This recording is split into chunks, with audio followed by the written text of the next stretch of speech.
Hello, I'm Gerald Jan Balite, member ng Wisdom Church of Manila at ako ay member ng Ministry of Helps.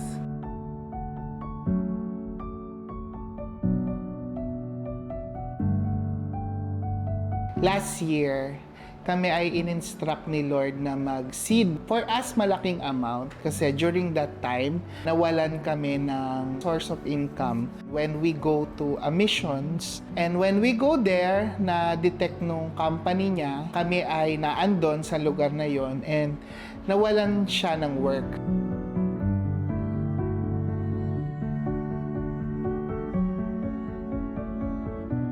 After nun, pagbalik namin sa Philippines is yung breakthrough offering na. And we were instructed by God na mag-seed. May fear sa akin, may doubt na si Lord ba talaga to? Paano na lang yung pagkain namin, yung mga bayarin namin? But we obeyed. Nakita ko na time and time again na when God instructed you to give, He will provide. Pinangalanan namin yung seed namin na yon that it is for our financial breakthrough dahil yun nga yung pinagpipray namin. Come January, natanggap ako sa work.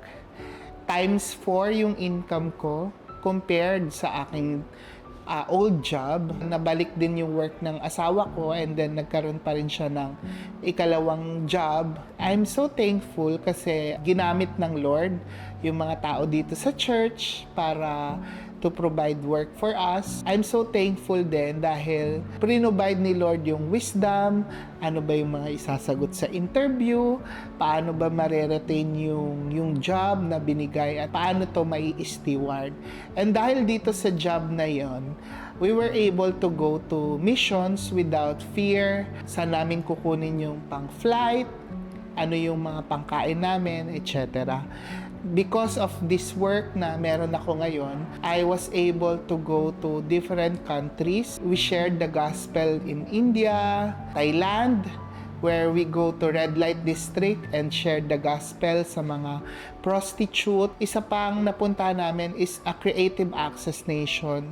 We were able to share the gospel to the youth. Talagang maganda yung binigay niyang work sa akin kasi it's really an avenue not just for us to increase our lifestyle but to really go and make disciples of all nations. Talagang pinanghawakan ko doon yung word niya na test me on this, says the Lord, pag nag-tithes ka. Now faith is the substance that we hope for, na makikita mo doon yung faith mo pag inattach mo doon sa offering mo. Ito yung ibibigay ng Panginoon. Kino-compare ko siya doon sa seed na binigay namin. And then, sinamari ko lahat.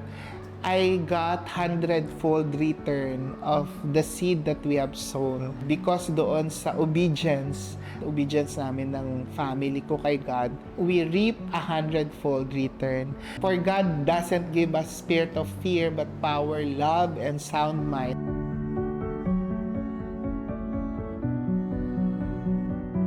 I invite you guys, if you are believing for breakthrough, not just in finances, but in healing, in relationship restoration, come to Wisdom Church of Manila and experience God's abundant life.